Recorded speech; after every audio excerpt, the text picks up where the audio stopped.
Опадот во собранието на 27 април беше добросмислено сценарио во кое учествуваа не само пратениците од ВМРО ДПМНЕ, туку и Векирија Ибраими, кој од говорницата ја пееше албанската химна.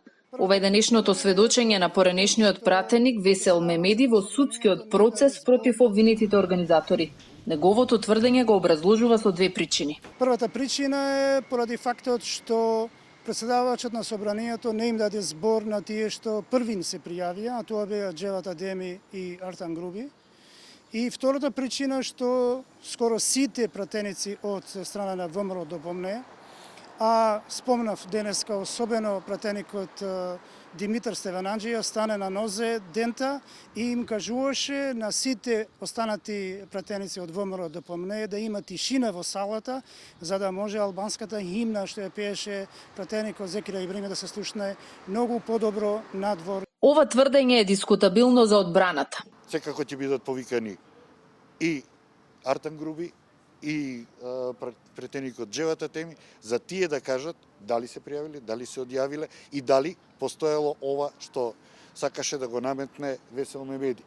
Но овој сведок исто така рече дека во сценариото става и други лица надвор од пратеничката група.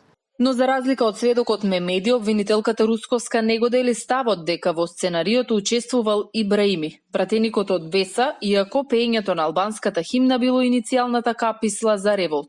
Не се согласувам, затоа што веќе имавме сведочења на двајца кои кажа дека всушност од почеток на протестите за заедничка Македонија планот бил доколку се формира ново парламентарно мнозинство, масата народ да влезе внатре во собрание. Освен Мемеди за организацијата на собранискиот упад, во детали раскажуваше и Стефан Младеновски. Тој прво беше обвинет, а потоа амнестиран во најголемиот процес за 27 април.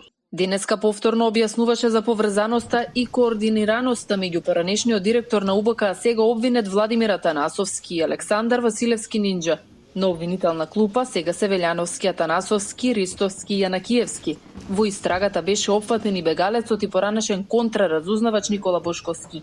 Иако важи за организатор, за Никола Груевски е запрена постапката бидејќи е во бегство.